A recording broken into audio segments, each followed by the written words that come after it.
Hello friends, स्वागत है आपका इस वीडियो के अंदर। मैं हूं वितार्थ और आप देख रहे हैं हितूज व्लॉग। तो गाइस, आज की वीडियो के अंदर मैं आपके साथ शेयर करूंगा कौन कौन सी ऐसी चीज़ें जो आपको कनाडा के अंदर आने के बाद जो आपको सबसे पहले यहाँ पे फिनिश करनी है। जैसे कि हो गया सिन, हो गया बैंक अकाउंट, हो गया सिम कार्ड, हो गया। तो ये सारी चीज़ें बहुत इंपॉर्टेंट है। तो यही सारी चीज़ें इस वीडियो के अंदर मैं शेयर करूँगा। लेकिन सबसे पहले सॉरी कहना चाहूँगा बिकॉज मैंने काफ़ी टाइम से वीडियो अपलोड नहीं किया यूट्यूब के ऊपर। मे बी 1 मंथ हो गया, तो सॉरी फॉर दैट। लेकिन मैं आपको लाइव तो वो सारी चीज़ें नहीं दिखा सका, लेकिन मैं आपके साथ शेयर करूँगा कि ये सारी चीज़ें कैसे होती है और मैंने क्या क्या किया और कितने दिन के अंदर ये सारी चीज़ें आपको ख़त्म करनी है। तो चलिए फिर शुरू करते हैं। तो गाइस, सबसे पहले जैसे आप क्वारंटाइन से बाहर आओ तो सबसे पहले आपके पास सिम कार्ड होना चाहिए। क्योंकि मान लो जैसे आप बाहर आते हो, आप जॉब के लिए अप्लाई करोगे और मान लो आप बैंक अकाउंट ओपन करवाएंगे तो वहाँ पे आपको किसी का नंबर देना होगा, मोबाइल नंबर। सो बेटर है कि आपके पास अगर सिम होता है तो आप अपना खुद का ही नंबर दो, तो बार बार क्या है कोई प्रॉब्लम नहीं आती, बाद में आपको चेंज करवाना पड़ता है ये वो। तो बेटर है कि आपके पास सबसे पहले सिम कार्ड होना चाहिए। अगर मेरी बात करूँ तो मैंने अभी सिम कार्ड लिया है चैटर का। तो चैटर के अंदर जो मेरा अभी टोटल जो मेरी कॉस्ट थी वो $56 थी। उसके अंदर क्या क्या तो $40 का प्लान था और कुछ इंक्लूड उसके $40 प्लस उसके ऊपर ऐड होता है एक्टिवेशन चार्जेस प्लस टैक्सेस। तो वही सब मिला के मेरा हुआ $56 और $40 का मेरा प्लान था। उसके अंदर इंक्लूड था 4.5 GB data per month, not a per day. India के जैसा नहीं है यहाँ पे हर रोज़ 1 GB मिले, यहाँ पे 4.5 GB पर मंथ मिलता है। यहाँ पे इंटरनेट थोड़ा सा कॉस्टली है, थोड़ा नहीं बहुत ज़्यादा, बिकॉज इंडिया से कंपेयर करें तो बहुत ही कॉस्टली है। बट एनीवेज उसका भी पर्टिकुलर रीज़न है, क्योंकि यहाँ पे क्या एरिया बहुत बड़ा है, पॉपुलेशन बहुत कम है। तो कंपनी वालों को हर एक जगह टावर इंस्टॉल करने के बहुत लंबा इनिशियल कॉस्ट आता है। तो इसके लिए ये लोग थोड़ा सा ज़्यादा चार्ज करते हैं। अगर आपके पास MI मोबाइल है तो मैं तो आपको ये सजेस्ट करूँगा कि आप या तो फाइडो ले लो या तो फिर चैटर ले लो। ये दोनों सही है, but before buying any SIM card please research. Because कई बार क्या होता है, आपने सिम कार्ड ले लिया फिर आपको पता चलता है यहाँ पे तो नेटवर्क ही नहीं आता है मेरे घर पे। तो पहले एक बार जान लो कहाँ पे कौन से अच्छे नेटवर्क आ रहे हैं, उस हिसाब से आप परचेज़ करो सिम कार्ड, तो बेटर है। अब बात कर लेते हैं जो दूसरी, the second most important thing is आपका सिन नंबर, जो आपको यहाँ पे आने के बाद आपको लेना ही पड़ेगा। तो सिन नंबर लेने के लिए आपको जाना पड़ेगा सर्विस कैनेडा। जो अगर आपको नहीं पता कहाँ पे, जस्ट सिंपल गूगल इट। आजू बाजू की लोकेशन के अंदर आपका जो भी नियर सेंटर होता है सर्विस कैनेडा का, आप वहाँ पे चले जाओ। और अगर आपको सिन नंबर थोड़ा सा जल्दी चाहिए तो आप क्या करो, ऑनलाइन सिन नंबर के लिए आप अप्लाई कर दो वेबसाइट के ऊपर जाके। जब भी आप क्वारंटाइन के अंदर होते हो तभी से ही अप्लाई कर दो। मान लो आपके 3 दिन हो चुके क्वारंटाइन तो आप 4th डे पे अप्लाई कर दो, क्योंकि नेक्स्ट 10 डे के बाद वो नेक्स्ट 10 दिन के बाद या विद इन 7 डेज वो अगर आप मान लो आपका कहीं पे एकोमोडेशन फिक्स है कि आप क्वारंटाइन मेरा ख़त्म हो चुका है, क्वारंटाइन ख़त्म होने के बाद मैं यहाँ पे रहने वाला हूँ अपने रिलेटिव्स के वहाँ, या मैंने अपना एयरबीएनबी बुक किया या मैंने यहाँ पे घर देखा है, हम ये फ्रेंड्स रहने वाले। अगर आपके पास फिक्स एड्रेस है तो वो एड्रेस दे दो और ऑनलाइन सिन के लिए अप्लाई कर दो। अगर आपके पास ऐसा कुछ नहीं है तो आप वेट करो, क्वारंटाइन जैसे ही ख़त्म होता है उससे पहले 3 या 4 दिन पहले आप इन पर्सन अपॉइंटमेंट बुक कर लो। 3 या 4 दिन पहले इन पर्सन, मैंने personally in person appointment book की थी बिकॉज मेरे पास स्टेबल एड्रेस नहीं था। तो मैंने जैसे क्वारंटाइन से बाहर आया तो मैंने सबसे पहले मैं सिन नंबर लेने गया। मैंने सिम कार्ड सेकंड लिया एक्चुअली। तो बट मैं आपको सजेस्ट कर रहा हूँ कि आपके पास सबसे पहले सिम कार्ड होना चाहिए, उसके बाद आप सिन के लिए जाना। तो मैंने सिन लिया, इन पर्सन अपॉइंटमेंट मैंने इन पर्सन अपॉइंटमेंट लेके मैं गया सर्विस कैनेडा सेंटर और वहाँ पे जाके मैंने अपना सिन नंबर ले लिया।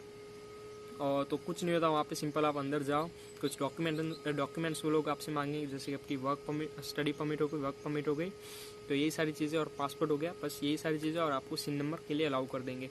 अगर आपका मेडिकल एक्सपायर है तो उसकी एक अलग प्रोसीजर होती है। अभी जो मेरा फ्रेंड है वो सफ़र कर रहा है क्योंकि उसका मेडिकल एक्सपायर है, तो उसको अभी तक सिन नहीं मिला। तो उसके लिए आपको मेडिकल करवाना पड़ेगा। और कोई लोग ऐसा भी बोलते हैं कि आपको सिन मिल सकता है, लेकिन मैं उस चीज़ के लेके कंफर्म नहीं हूँ कि एक्चुअली सिन नंबर मिलता है या नहीं मिलता। तो सॉरी फॉर दैट, उसके लिए मुझे रिसर्च करनी पड़ेगी थोड़ी बहुत। लेकिन जिसके पास फुल स्टडी परमिट है वो जाके अपना सिन नंबर सबसे पहले ले ले। और जिसका मेडिकल एक्सपायर है तो मैं उनसे रिक्वेस्ट करूँगा सबसे पहले मेडिकल कराए, बिकॉज वो एक मैंडेटरी आपका स्टडी जो है, स्टडी परमिट है वो एक्सटेंड कराए, उसके बाद सिन नंबर ले ले। और पहले ही मिलता है तो पहले सिन नंबर लेके आए। अब बात करते हैं बैंक अकाउंट। तो बैंक अकाउंट आपको सिन नंबर लेने के बाद जाना है बैंक अकाउंट में। आपका बैंक अकाउंट पहले भी ओपन हो सकता है, सिन नंबर नहीं है तो भी, लेकिन पहले सिन नंबर ले लेना, क्योंकि वापस से जब आप बैंक अकाउंट खुलाओगे उसके बाद अगर आपने सिन ऐड नहीं करवाया वहाँ पे तो आपको सिन लेने जाना पड़ेगा, वापस से बैंक में जाना पड़ेगा और सिन को ऐड करवाने। तो बेटर है आप पहले सिन ले लो, उसके बाद बैंक अकाउंट जाओ। तो मान लो अगर आप बैंक अकाउंट जाते हो आपको सारे डॉक्यूमेंट्स अपने साथ लेके जाने। अगर आप सिन के लिए जा रहे हो, बैंक अकाउंट के लिए जा रहे हो, अपने सारे डॉक्यूमेंट्स ओरिजिनल वाले अपने साथ लेके जाइए। और जब मैंने मेरा एक्चुअली क्या होता, मैंने बैंक की अपॉइंटमेंट में मैं डायरेक्ट चला गया था बैंक पे, तो 5 या 10 मिनट बाकी थी बैंक को क्लोज होने में। तो उन्होंने क्या किया कि मुझे अपॉइंटमेंट दे दी 4 दिन के बाद की। तो मैं वो अपॉइंटमेंट लेके वापस आ गया और फिर 2 दिन के बाद मुझे एक मेल आती है कि मेरी अपॉइंटमेंट कैंसिल हो चुकी थी। और मेरे साथ एक फ्रेंड था, हम दोनों ने साथ में अपॉइंटमेंट बुक करवाई थी, तो उसकी कैंसिल नहीं हुई थी, मेरी कैंसिल हो गई थी। तो उसकी थी 1 मई को थी शायद। तो हम दोनों, मैं भी गया, मेरी कैंसिल हो गई थी तो भी, लेकिन उससे एक दिन पहले जब मैं गया उससे एक दिन पहले मैंने और एक नई अपॉइंटमेंट बुक करवा ली थी, बिकॉज मेरी कैंसिल हो गई थी। तो मेरी जो 4 मई को कर दी थी उन्हें दूसरी अपॉइंटमेंट, लेकिन तो भी मैं 1 मई को मेरे फ्रेंड के साथ गया और मैंने उनसे रिक्वेस्ट की कि मेरा ऐसा हुआ है, सामने से अपॉइंटमेंट कैंसिल हो गई और मुझे अभी ज़रूरत है अपनी GIC अकाउंट की।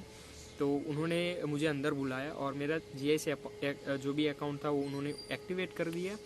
और जो मैंने 4th डेट को ली थी, जो मेरी अपॉइंटमेंट थी 4 मई को, वो उन्होंने खुद ने कैंसिल कर दी। तो मेरा अकाउंट उसी दिन ओपन हो गया 1 मई को। जैसे आपका GIC अकाउंट एक्टिवेट होता है आपको 2000 कैनेडियन डॉलर आपके अकाउंट में आ जाते हैं फर्स्ट मंथ में। उसके बाद सेकंड मंथ से आपको 600 और समथिंग जैसा मिलता है, 668 और समथिंग लाइक दैट। सो वो चेंज होता है एरिया वाइज। यहाँ पे ऑन्टारियो के अंदर इतना रहता है, क्यूबेक के अंदर थोड़ी सी अमाउंट चेंज होगी, तो प्रोविंस वाइज चेंज होता रहता है आपको कितना मिलता है पर मंथ, वो डिपेंड करता है। बट एनीवेज यही सारी प्रोसेस थी, तो मैंने अकाउंट ओपन कर लिया और वापस आ गया। और बस ये 3 चीज़ें सबसे पहले आपको करनी है कनाडा के अंदर आने के बाद। और बाकी चीज़ जो है वो मुझे पता है, आप जॉब के लिए, आप जॉब भी एक मैंडेटरी है यहाँ पे आपको अगर सर्वाइव करना है।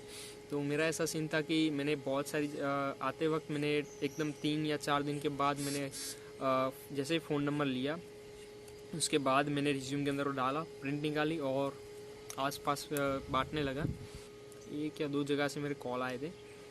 तो एक बहुत ही अच्छी मुझे फूड इंडस्ट्री के अंदर एक मौका मिला है वहाँ पे काम करने का। फाइनली मेरे ओरिएंटेशन और सारी चीज़ ख़त्म हो गई, मेरे पास उसका यूनिफॉर्म आ गया है, लेकिन अभी ज्वाइनिंग डेट के लिए वो लोग कॉल करेंगे तब मेरी ज्वाइनिंग होगा, maybe on the next week. So तो गाइस आज के वीडियो के अंदर इतना ही था बस। तो सबसे पहले आपको कनाडा के अंदर आने के बाद यही सारी चीज़ें, ये 3 चीज़ सबसे पहले आपको फिनिश कर दिया। तो आगे के वीडियो में बनाऊँगा जॉब के रिगार्डिंग, मेरी छोटा सा जो रूम है उसकी होम टूर करवाऊँगा और उसका क्या कॉस्ट है, ग्रोसरी का क्या कॉस्ट है, तो यही सारी चीज़ें मैं बनाऊँगा। सॉरी फॉर दैट बिकॉज यार मैं चाहता था, मैंने वीडियो कुछ रिकॉर्ड भी किए थे लेकिन उतने अच्छे नहीं थे, तो मैंने कहा यार चल छोड़, तो मैं नया एक पूरा सीरीज़ बनाऊंगा, क्योंकि अंदर तो रिकॉर्डिंग अलाउड नहीं थी अगर आप बैंक के अंदर हो या कहीं पे। मैंने कहा एक नई सीरीज़ बना लेता हूँ। तो कोई नहीं, अभी सबसे पहले सॉरी कहना चाहूँगा बिकॉज मैंने 1 मंथ से मैंने वीडियो नहीं बनाया, थोड़ा सा बिजी था यहाँ वहाँ काम ढूंढने के चक्कर में। तो कोई नहीं गाइज, चलो फिर अभी नेक्स्ट वीडियो लेके आऊँगा। तब तक के लिए bye bye, tata, see you soon. I hope you all are good. Bye bye, take care.